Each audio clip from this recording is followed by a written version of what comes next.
The sacred secretion is a biological process that occurs in your body, in which case if you take full advantage of it, you can basically be a walking magnet that pulls a majority of what you want from the external world to your life.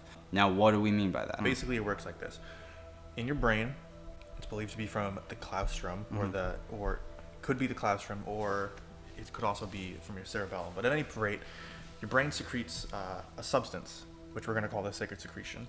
And this secretion is differentiated in your pituitary and your pineal gland, and it is given special properties, shall we say.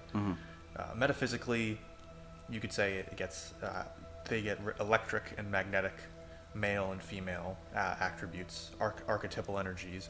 Scientifically, they get their own hodgepodge of different chemicals that the body produces that are put into these different secretions.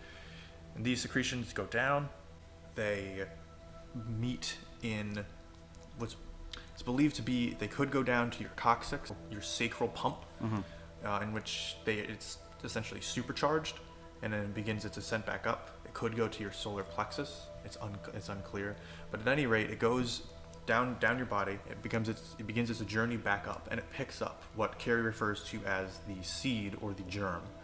It's a somewhat physical, somewhat metaphysical, essentially germ, as he puts it, that is produced by your body, as Matt theorizes, from the spleen, and that it is baptized, if you will, protected by these differentiating the two different substances from the pineal and the pituitary gland, and it ascends back up your brain, goes to the hypothalamus part of your brain, where it remains for 2.5 to 3 days, and then it ascends to return to the Father in the cerebrum at the top portion of your brain. Crucified in the skull, basically, crossing the vagus nerve, which is a cross in the neck, and then ascending to Calvary, I believe. Calvary is the hill on which Jesus Christ was crucified in the biblical story, and it also the original translation of the word refers to the top part of the skull, and then this takes place in the biblical story at Golgotha, which is another phrase which means place of the skull. Now, what Rich is referring to, and what I'm going to outright say, is probably going to offend a lot of people. Just something that is heavily believed and implied by secret societies such as the Freemasons, which is basically there are parts of the story of Jesus Christ which are analogous with the story of the sacred secretions process within the human body. We're not saying anything about anybody's faith or anything, but we're pointing out that in our humble opinion, many parts of the Bible are meant to be taken allegorically rather than literally. And for the record, I think somebody like Jesus probably existed, and he was probably a very cool guy. But that's not the point, because the point was, and the point has always been, that even the people who wrote the stories of Jesus Christ, at the time at least, did not intend for everything they wrote down to be taken as a literal historical record. Most of the people who are responsible for writing the Bible and the passages of the Bible were believed to be Hermetists, which were based near or around Alexandria, Egypt, where the Library of Alexandria was. This is history, and Hermeticism actually plays a big part in the creation of the modern Christian Bible. As does Gnosticism. We believe it to be true because all of the steps in the process, at least 95% of them, do happen. They do have a scientific basis in your body. If you basically go by the rules of the book for what you should do with these scientific processes by the people that believe in the sacred secretion, there is literally no way that it can be a detriment to your health. So, for example, the things that harm this process are excess eating, lack of exercise, poor social behavior, excess drinking, alcohol. Alcohol's a biggie. Masturbation. Not casting value judgment on anybody here, but as they would put it, improper sex practice. And essentially giving into your lower base mind and your pleasure-based impulses. All of these things, carnal desires, will destroy the seed and the process. What's interesting is that this is not a unique thing for any one religious faith or group. Right. And you have to ask yourself, at a certain point, yes, these things can and have been used for the purposes of control over individuals.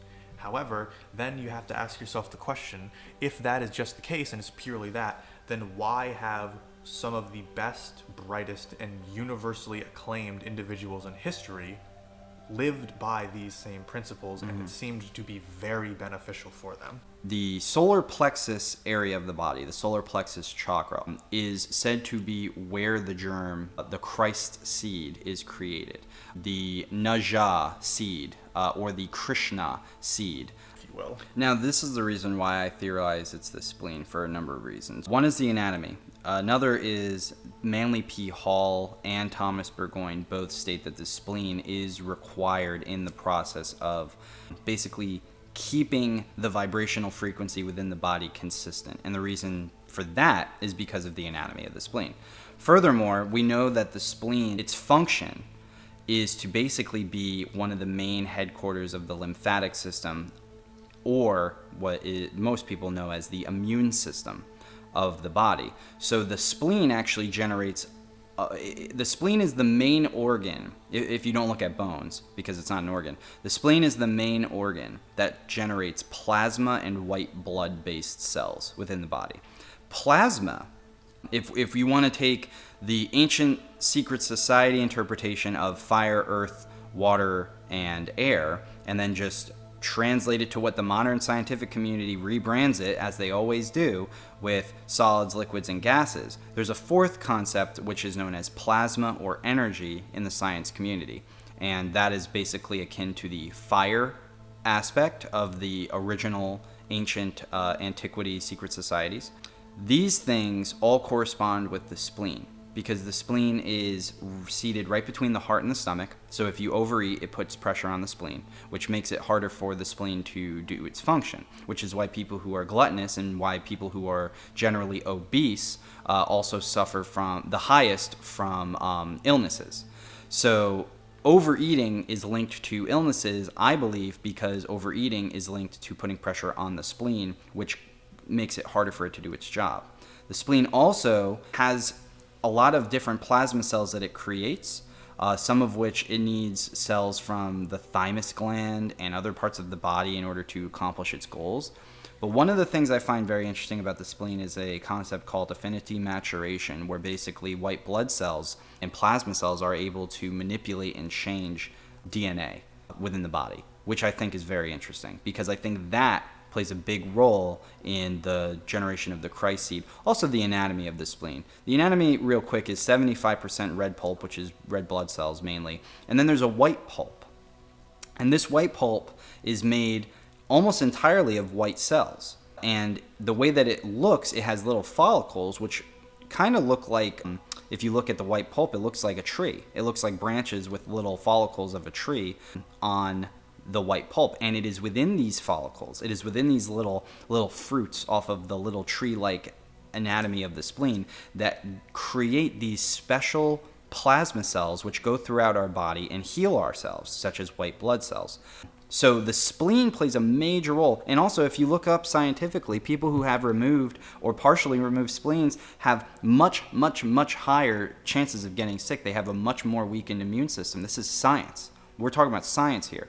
So even though a lot of people think the spleen is useless, I think that's just a psychological operation. I think that's a lie. And that's why I believe it plays a pivotal role in the process. Now, I could be wrong, and Dr. Carey, who's an actual doctor, could be completely right.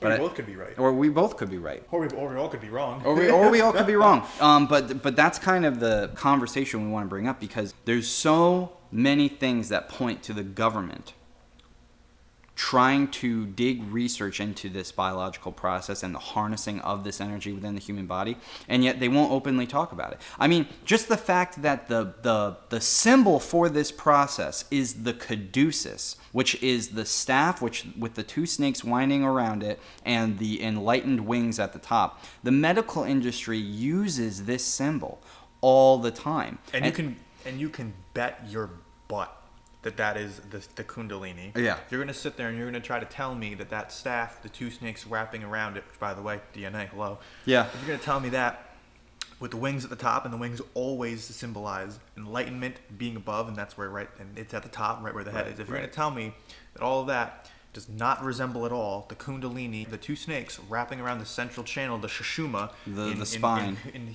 tantric Hindu mythology and philosophy, if you're going to tell me that, you're full of shit. Right, because that's exactly where they got that symbol from. By doing something important, special, and specific with these channels, you can bring it to the top of your head and attain enlightenment.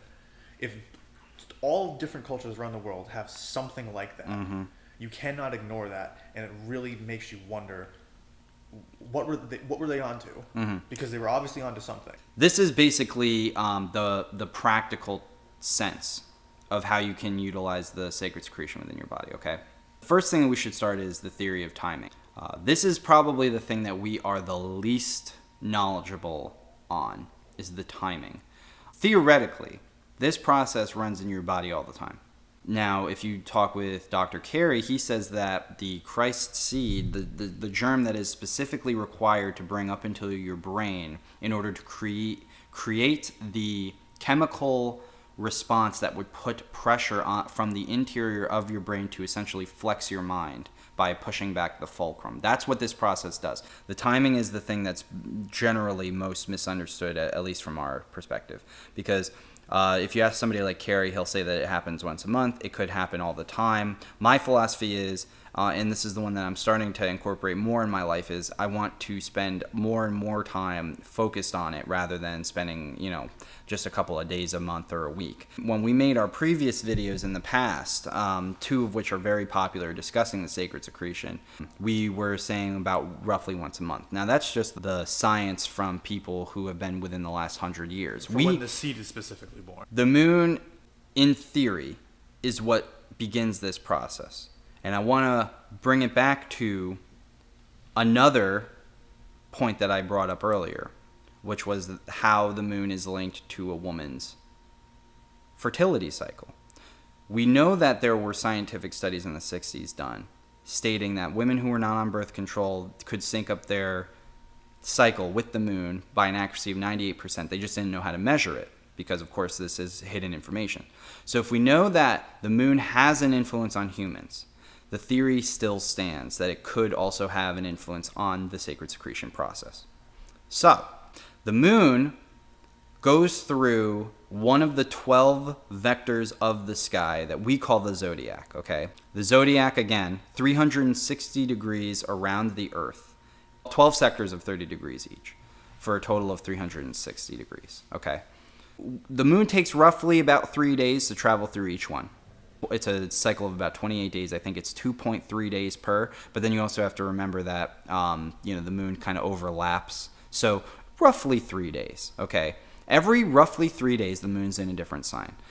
Start experimenting with that and see how people act and react to things when the moon is in a specific sign. You might actually see that there is a correlation because the mystics all used to state that the moon controls the mind. So start tracking the phases of the moon because that's important, okay? So supposedly, presumably, when the moon is in your sign of birth, so what that means is if you were born in July, between June 21st and July 21st, you would be designated as a Cancer sign.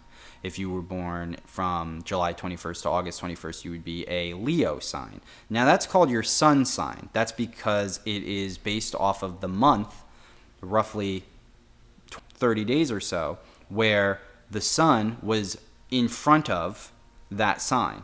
For example, it's July right now, so the sun is in front of the Cancer constellation. Technically, it's in front of the Gemini constellation, but that's another story. From the traditional zodiacal sense, it's in front of the Cancer constellation, which is why if you're born under the month of July, generally, if it's not past the 21st, you're known as a Cancer sign.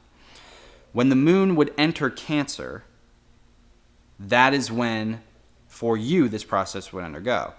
The caveat to this, and this is Thomas H. Burgoyne's interpretation from The Light of Egypt, he says that for a woman specifically, it's when she is going through her period cycle. Now, again, there's not enough scientific evidence on our end. We don't work for the government. We don't have, mass amounts of funding to be able to perform these operations. I would assume that if this exists, there's tangible evidence of it that's being kept somewhere safe in a vault. Because if people could learn how to do this, it would cause a mass amount of problems for the people in power. Because basically the general population would become more enlightened. They would stop focusing so heavily on materialism. They would focus more on spirituality. And materialism is the power of those who are in power. When the moon theoretically is in your sun sign, that is when the claustrum of your brain will receive the energetic vibrational signal to tell the pineal and the pituitary and the different other aspects of your body to start this process. Now, that is what Dr. Carey said. That's what Kelly Marie Kerr agrees with. Santos Bonacci, Thomas Burgoyne, Manly P. Hall, a lot of them state similar things. However, it could also be taken that this process is a constantly undergoing thing as your body constantly heals itself, and maybe the influence of the moon isn't as important, and in which case you should just take it at face value to do these things that we're about to tell you in order to harness this power. You could do them all the time, and there really wouldn't be a backlash. Although that is what they do. The Tibetan and the Himalayan monks who have their secret orders, they practice this process. That's what they're doing. That's why they remove themselves from a material world and they go to an elevated place up in a mountain, away from the lower sectors of society, and they harness the power of the sacred secretional process, the Kundalini energy. So this is what we recommend. We recommend, if you're going to go through the process, and I definitely have dabbled and experimented and experienced a lot with the sacred secretion process, I would give it a week, 1 week of every month, where you dedicate the entire week to the process itself. And you take it day by day, step by step. Essentially what you have to avoid are the 7 deadly sins. You have to avoid drinking, and you have to avoid the sexual aspects of your nature. You have to avoid saying and doing things that could result in negative energies coming back to harm you. It's things like that. But if you take those 7 days, I think that it'll work. So now you have a time frame, basically a week of every month you want to dedicate to self-improvement and self-betterment. That's the way you want to see it, right? And if you do that, think about, that's 12 weeks out of the year. 12 weeks out of 52 weeks in a year. That's a good portion of time that you're taking to kind of find your path and try to be with God. And you can absolutely do this by juggling it with a job. You can absolutely do this by juggling it with, whatever else you got going on. Because really, you don't need that much time. But this is what happens. So, according to Dr. Carey and other sources, the claustrum of your brain signals your body to undergo this healing process, okay? And what happens is the pineal and the pituitary create separate chemicals. I theorize the spleen and or the solar plexus also does. And it is also potentially possible that something within your sacrum is also generated, created, or something is given from the sacrum. But basically, these two chemicals from your brain go all the way down to your sacrum. They combine, and then they come up the spinal column through meditation, through prayer, through exercise, through love, through feeling those high vibrations and trying to be at one with God, at one with the universe.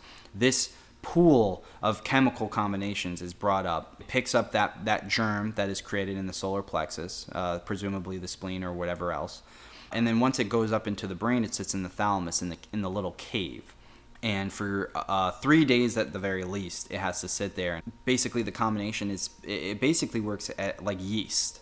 You put a couple of chemicals together, and then yeast will begin to rise on its own. And if you do that within the brain, what it does is that it basically puts so much pressure from the inside of the brain that it flexes the brain so that the dormant brain cells, and you've probably heard the statistic 11% or something like that of the brain is utilized, and that's true, but this process allows you to increase that number. Think of it that way. So when you put the pressure on the brain from the inside from this chemical combination, it pushes back a part of the interior of the brain called the fulcrum. And once it does that, it essentially flexes the brain so that blood is flowing. CSF, cerebrospinal fluid, gets generated and created. CSF is an extremely important chemical because it's utilized in your sexual reproductive fluids. It's utilized by your spleen for creating plasma cells. It's utilized by your bone marrow for creating white blood cells and red blood cells as well. So CSF is basically the liquid in which your body uses to convert into different cells of your body. So it is the lifeblood It's not even blood. It's a lifeblood, though. Think about it that way. So that gives you the basic interpretation of what it is. So how do you utilize it? This is what you do, okay? This is what I do, actually. I should say that, because I'm not going to tell you what to do with your life. You do whatever you want to do, but I'm going to tell you what I do, and then if you want to practice it, you can. And I should preface, I've had a lot of very strange out-of-body experiences. You remember the first time I actually activated it, I was driving to your house, Rich, and That's right. I came to your door and I said, yo, something's going on, feel me. And you told me I was vibrating. Yes, you felt like you were buzzing. You told me that you were feeling that internally and externally. Yes, and it was a very odd feeling. I almost crashed the car because I was like totally not focused on driving. It was a hour-long trip, and I was sort of in a trance, meditating while I was driving, just trying to relax, breathe, trying to harness the energy, and I felt it. And that's when I felt it. And then I asked him if he could just touch me and feel it, and he claims that I was buzzing. I felt that as well. And that right there is purely anecdotal. Anecdotal. But the point that we're trying to make is that you will experience something. Yes. It's probably going to be unique to you, and don't worry so much about trying to analyze what that something is, at least not in the moment. Right. It's much more beneficial to go with the flow, so to speak, and to just observe the sensation that you may or may not be having. Right. And that goes for meditation and any sort of strange internal peace that may come over you, or bursts of energy that you get, or what have you. Right. Don't worry about what does this mean, is this real, am I psyching myself up or out. Don't worry about any of that. Just at the observe. at the end of the day, you're bettering yourself, and that's what the whole process is for, right? So this is what I recommend. Okay. First of all, I should absolutely address the differences between men and women, because I have found by talking with a lot of my female colleagues and friends that it might be a little bit different for them. Okay. If you're a woman who is not on birth control, and that's important, because you have to basically do this process whilst on your period. And with the women, I can just get it out of the way because the period timing is super easy. If you're on your period, it is theorized that is when this process takes place. If you want to go from the approach, and that's only by Thomas Burgoyne, by the way, but if you want to go on the approach that the process works similarly between men and women, then do it the same way that I'm about to describe it for men. For men, you need to start looking at the moon, because, well, actually, both men and women, but for the men, if you're trying to understand this cycle, you need to look at the moon, and here's why. You're going to have two different types of calendar systems that tell you when the moon is in which sign. There's traditional and there's sidereal. Traditional is basically from the Earth's perspective. Sidereal is basically from the planetary objects perspective. Look at where the moon is. If you want to use a traditional system, that's fine. Look at where the moon is. So right now, the traditional system would say, let's just theorize, it would say the moon is in Aries. Let's say that you are in Aries. Let's say your birthday was April 1st. Okay, we're just going to go real basic here. Your birthday is April 1st. All right. And the moon is about to be in Aries. Okay, well, first of all, you have to wait until the moon is in the sign before, which is Pisces. Okay, the reason is because you need to give your body ample time to prepare for this process. You can't just start the process when it's starting, because that would kind of defeat the whole purpose of the sacrificial element. So you want to give it 3 days for preparation. You want to give it 3 days for the process itself, and then you want to give it 1 extra day at the end of the process as a rest.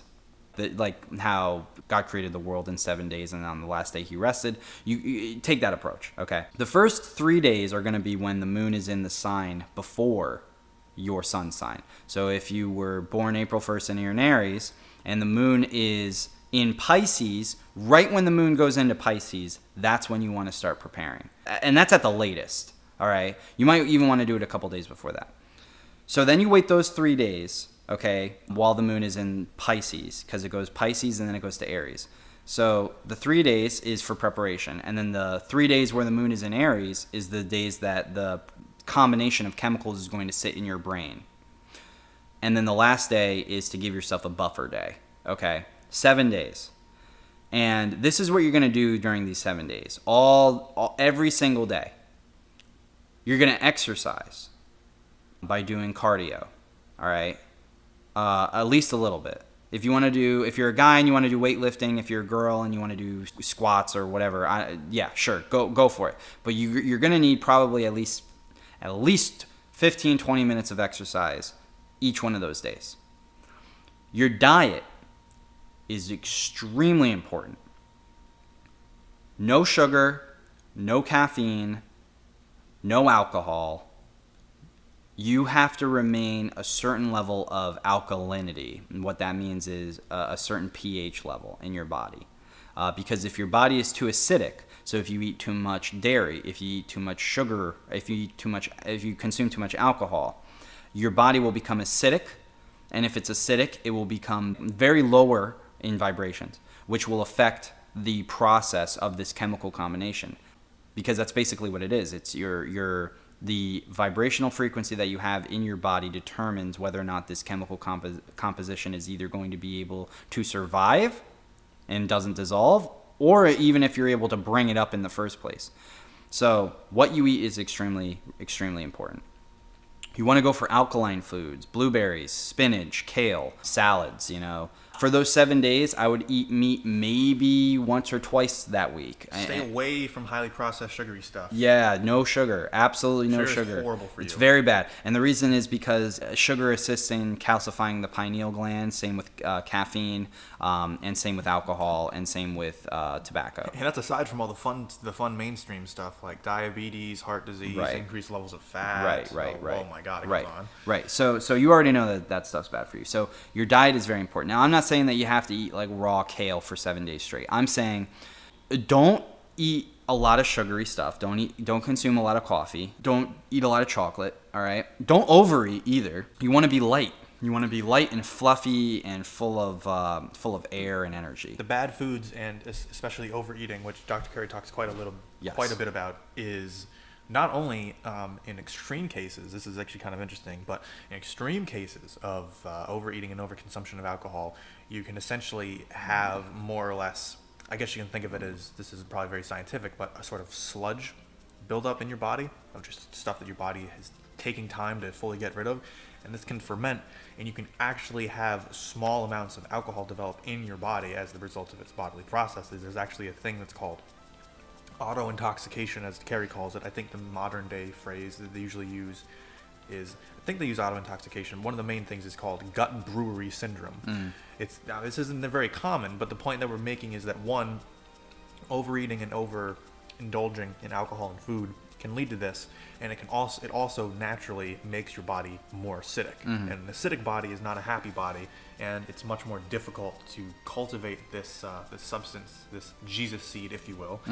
And also just to keep yourself healthier. Your body has a very specific pH balance that likes to keep it at, but it prefers to be more alkaline than acidic. Yeah, 7.3 to 7.4 I think is the range. And this is also why, if you ever notice, after you have a particularly large meal, or even if you have something that's particularly fatty or particularly acidic, you'll notice lethargy, and it's not just a sense of, oh, I'm so stuffed, I don't want to move. That's definitely a part of it. Right. But even when you don't have that and you're not completely stuffed, you'll notice that your brain just feels kind of groggy. It kind of feels like it's in a fog. It does feel very lethargic. Meditation, also very important. I recommend that you do 20 to 30 minutes of meditation, as well as yoga, because you need to be able to stretch and get your spine and different aspects of your body aligned and blood flowing and ready to be able to be a host for this chemical brewery of sexual alchemy combinations. You must not masturbate. The Kama Sutra from India is actually a very good book on how you can manipulate Kundalini sex alchemy, where you can do different positions and different breathing techniques and different ways to connect with your partner in order to harness more energy. But one of their big facets that they talk about is, if you're a man and you're trying to harness the energy, you must not finish it. I think that covers most of what you need to do during that process. I mean, the other caveats are, don't feel negative. Don't play into the 7 deadly sins. Don't play into lust, greed, envy, wrath, sloth. Be active exercise, eat properly, meditate and pray, and try to find interconnection. And consciously, deliberately, and willfully direct your thoughts to your goal. Yes. And envision the goal being done. And what's really interesting here is that this overlaps exactly with ancient, medieval, and even modern day magic. Yes. Which is that with a K, magic with a K. Real magic, which is really just in essence a different form of prayer, I would say. But the overall point is the same. To kind of finalize and end our points here, if you enjoyed this podcast, then you absolutely must look out for when we finalize our book, because we are going to be writing a book on the sacred secretion, the process of it. We're actually going to go more into detail than we did in this podcast and give you a lot of droplets of information and source material so that you can utilize it for your future benefit. If you'd like, you can go to our Patreon and pre-order the book. There are different ways in which you can do that. But with that being said, please consider going to our Patreon and supporting us. Follow us on all of our social media. Smash that like button. Smash that like button. Bring the shit out of that bell. That's right. Comment down below what you perceive as something that was really enlightening or important that you kind of pulled from this, or comment on what you'd like for us to talk about next. And with that out of the way, enjoy your day. Thanks for watching. God bless. Love you all, and take care.